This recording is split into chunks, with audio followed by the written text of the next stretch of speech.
दोस्तों फाइनली सभी के रिजल्ट्स आ चुके हैं और अब आपको दिखाई दे रहा होगा कि यार बिना मेहनत किए कुछ नहीं हो सकता। ये चीज आज आपको फील हो रहा होगा और अभी बहुत सारे यूनिवर्सिटी के कॉलेजेस में अगर आपने देखा होगा तो बहुत सारे प्रोग्राम चल रहे थे और यूनिवर्सिटी का रिजल्ट हमेशा इसी टाइम आता है। प्रोग्राम के बाद एक बहुत बड़ा धमाका होता है जो आपके साथ हुआ है। अब दोस्तों अगर आपकी प्लानिंग बहुत अच्छी होगी, चलो आपको 2 सब्जेक्ट में केटी है, 3 सब्जेक्ट में केटी है, इवन किसी को 4 में भी हो सकता है। ऐसा कोई होगा जिस बेचारे को किसी एक ही सब्जेक्ट में केटी होगा। अब आपको कितने सब्जेक्ट में केटी है उसके अकॉर्डिंग आपको अपनी प्लानिंग क्या करनी चाहिए दोस्तों, डिजाइन करनी चाहिए। वीडियो को पूरा का पूरा एंड तक सुनना, बहुत ही ज्यादा इंपॉर्टेंट चीजें मैं यहाँ पे आपको बताने वाला हूँ। देखो सबसे पहले आपको क्या कर लेना चाहिए कि अगर अभी से अगर आप प्लानिंग बनाते हो तो आप अपने सब्जेक्ट्स को भी क्लियर कर लोगे और आपके ऊपर अभी सबसे ज्यादा टेंशन है कि यार ये भी एकेडमिक ईयर लेके चलना है और जो पिछला बैकलॉग है वो भी लेके चलना है। तो सबसे पहले आप अपने सब्जेक्ट की लिस्ट रेडी कर दो। हो सकता है कि यहाँ पे सबके अलग अलग तरीके हो। अभी इसके पहले रेस में सभी लोग इक्वल थे पर अब रेस में लोग अलग अलग हो गए। कुछ लोग ऐसे होंगे जिनके पास अब टोटल मिला के हो सकता है कि 9 सब्जेक्ट दे रहे हो, कुछ लोग ऐसे हो जो टोटल मिला के 6 सब्जेक्ट दे रहे हो, कुछ लोग ऐसे हो जो टोटल मिला के 8 सब्जेक्ट दे रहे हो। मतलब सबका अब तरीका अलग हो गया होगा। तो अब धीरे धीरे अब रेस से लोग अलग होते जाते हैं, इसलिए मैंने बोला कि अब मेहनत करो और रेस में अपने आप को इक्वल रखो। पर अभी भी आपके पास बहुत अच्छा मौका है, चाहे कितने भी सब्जेक्ट्स में आपको केटी आए उसका आप टेंशन मत लो। आप अपने सब्जेक्ट की एक लिस्ट रेडी करो। लिस्ट रेडी करने के बाद दोस्तों एक प्रॉपर प्लानिंग बनाओ। बिना प्लानिंग के चीजें नहीं हो सकती भाई, ये इंजीनियरिंग है।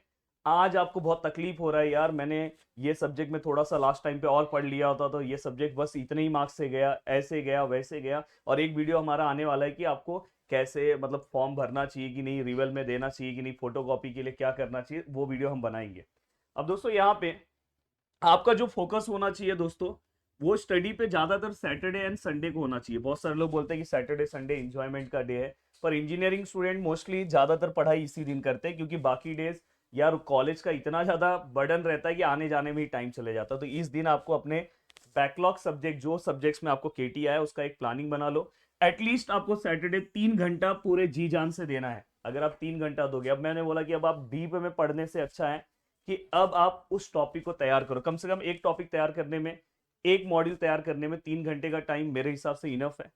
अगर आप ये पूरा का पूरा टाइम अगर आप बहुत ही अच्छे से यूटिलाइज करोगे तो 3 घंटे में आप अच्छे से कर सकते हो। और अगर समझो आपको और भी सब्जेक्ट में बैकलॉग है तो दूसरे सब्जेक्ट्स के लिए आप यहाँ पे 3 घंटे का स्लॉट बनाओ संडे के दिन, और अभी भी आपके पास टेंशन नहीं है। पर अगर आप सेमिस्टर 2 अगर प्रॉपर नहीं लेके चलोगे तो यहाँ पे हो सकता है कि लास्ट में आपके पास बहुत सारा बोझ आ जाए जो आपको सेकेंड ईयर में बहुत ज्यादा तकलीफ दे। तो दोस्तों देखो आपके पास M1 सब्जेक्ट था, EM था, BEE था, फिजिक्स था, केमिस्ट्री था। मोस्टली ये मैं मुंबई मुंबई यूनिवर्सिटी की बात कर रहा हूँ। ऐसे अलग अलग यूनिवर्सिटी के अलग अलग सब्जेक्ट्स हैं। तो यहाँ पे हो सकता है कि मोस्टली अगर आपको ये सब सब्जेक्ट्स में अगर केटी आई है तो बहुत मेहनत करने की जरूरत है। हाँ, ये दोनों सब्जेक्ट्स में अगर आई है तो आप थोड़ा सा ध्यान दे के कर सकते हो, कोई तकलीफ नहीं है। पर ये सब्जेक्ट्स में अगर आई है तो बहुत तकलीफ होगा।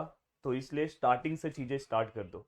देखो मैं आपके लिए एक प्रॉपर प्लानिंग बताना चाहता हूँ कि सैटरडे और संडे में अगर आपको चीजें कवर करना है तो इवन अगर आपको चाहिए तो अगर आपका इंजीनियरिंग मैथमेटिक्स 1 में अगर केटी है तो मैं उसके आपको जो हमारे क्रैश कोर्स के लेक्चर्स हैं वो मैं आपको प्रोवाइड कर दूंगा, जिससे आप बहुत ही आसानी से 3-3 घंटे 2-2 घंटे में अपने एक एक लेसन कवर कर सकते हो। और इनडायरेक्टली बस अगर आपने उतना पढ़ लिया ना, उससे ज्यादा कुछ पढ़ने की जरूरत नहीं, उसी को बार बार प्रैक्टिस करो। अगर आप नीचे कमेंट करोगे तो आपको रात 10 बजे हमारे एप्लीकेशन पे आपको दिखाई देगा वो कोर्स।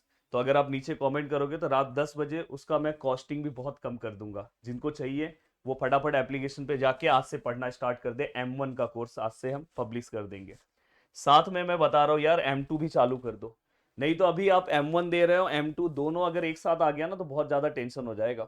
M1 M2 दोनों साथ में, मैंने बोला कि अगर अभी अगर शायद आपका M1 निकल गया तो एक मोटिवेशन के साथ M2 पे लग जाओ। M2 का हमारा बैच चल रहा है, बहुत सारे स्टूडेंट बैच में इनरोलमेंट है। मुंबई यूनिवर्सिटी का ही बैच चल रहा है, बाकी यूनिवर्सिटी के भी बैचेस चल रहे हैं, SPPU बाटू। आप मुंबई यूनिवर्सिटी के स्टूडेंट हो तो भाई बैच में इनरोलमेंट हो जाओ। आपके पास मस्त फैब है, मार्च है, अप्रैल है।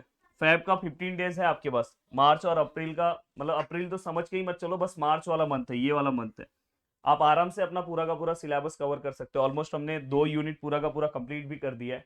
तो अगर आप फटाफट फटाफट आप लेक्चर्स आपको देखने होंगे तो जल्दी जल्दी आप अपने लेक्चर्स देख सकते हो। और ये करोगे कि नहीं नहीं मैं कल आता हूँ, मैं परसों आता हूँ, मैं एक हफ्ते के बाद से पढ़ाई चालू करूंगा, बहुत तकलीफ हो जाएगा। तो मैंने बैकलॉग स्टूडेंट के लिए बोला कि 3-3 घंटे का एटलीस्ट सैटरडे के दिन 3 घंटे उस सब्जेक्ट को। हाँ, अगर किसी को 3 सब्जेक्ट में बैकलॉग है तो 3 आवर्स आपको और बढ़ाना होगा, और बाकी का टाइम अपने रेगुलर सब्जेक्ट्स पे देना स्टार्ट कर दो। और अभी से ही पढ़ना स्टार्ट कर दो, भले आप उसको रिवेल में डालने वाले हो, रिजल्ट की नहीं जानने वाले हो, बट सब्जेक्ट पढ़ना स्टार्ट कर दो। नहीं तो फिर बाद में बहुत तकलीफ होगा, क्योंकि उसका रिजल्ट आते आते एग्जाम का डेट आ जाता है, तो आपको बहुत तकलीफ हो जाएगा। तो इसलिए एक प्रॉपर प्लानिंग के साथ चले जाओ।